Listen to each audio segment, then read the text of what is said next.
parce qu'effectivement, on voit très bien qu'il y a un usage divinatoire au sens que nous donnons en Occident à ce terme. Comme d'une certaine manière, si on demandait au Viking que dois-je faire, que va-t-il arriver d'une certaine façon, alors qu'on a l'impression que beaucoup plus que le Viking dit dans quelle situation nous sommes. Et est-ce que le divinatoire, il ne faudrait pas le ramener à sa racine, divinus, c'est-à-dire ce qui nous ouvre à un plan plus profond, à un plan supérieur à ce qu'est notre pur moi conscient, et donc l'ouverture à un rythme naturel des choses, d'une manière, Marie-Laure Colonna. Oui, alors déjà pour moi, quand je parle de divination, c'est pas du tout dans un sens péjoratif, mais dans le sens que vous avez pris souvent vous-même, c'est-à-dire de deviner le divin,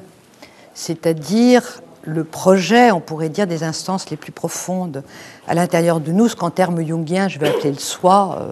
mais qu'évidemment chacun peut mettre sous ce vocable sa propre tradition spirituelle. Et pour moi, ce que Li Qing m'a appris, en tout cas, j'ai rencontré Li Qing à peu près en même temps que Jung il y a une trentaine d'années, il y a plus d'une trentaine d'années que je le pratique maintenant, et progressivement, je me suis rendu compte pour moi-même que ça devenait véritablement une voie, comme vous le disiez. Parce que plus on rentre à l'intérieur, plus on se rend compte qu'on pose progressivement des questions différemment, plus le degré et la complexité des réponses deviennent différentes et de plus en plus profondes. Et j'ai l'impression que finalement, ça correspond d'une manière occidentale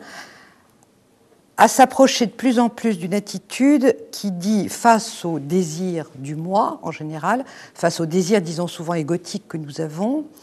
qu'est-ce qui pourrait correspondre à un vouloir du soi, ou mettons du Tao.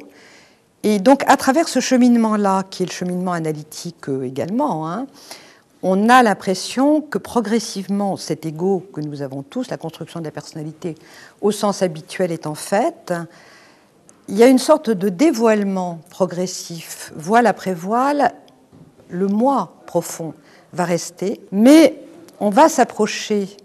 dans l'axe moi-soi de quelque chose qui est de moins en moins égotique. Alors pour moi maintenant, je ne tire plus jamais le Li Qing en me demandant est-ce que ça que je désire va arriver, mais plutôt quelle est l'attitude juste. Vous avez pris ce mot juste, et pour moi il est fondamental dans une attitude qui est entre la justice et la justesse, de quelque chose qui va me situer dans un courant, dans un fluide, dans la fluidité d'une situation, de sorte que je puisse aller, ou que mes consultants, quand ce sont mes analysants qui travaillent, de sorte qu'on puisse aller, comme dans les rêves, à une étape suivante qui va s'approcher un petit peu plus de cette fluidité du Tao.